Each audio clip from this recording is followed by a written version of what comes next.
मिलबो चोरी चोरी तोहरा से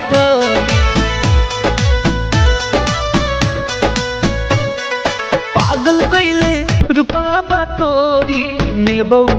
चोरी चोरी तोहरा से गोरी पागल कटन की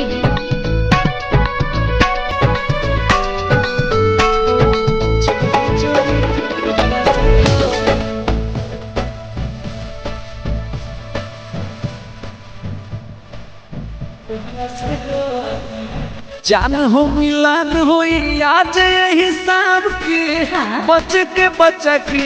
तनिक आराम से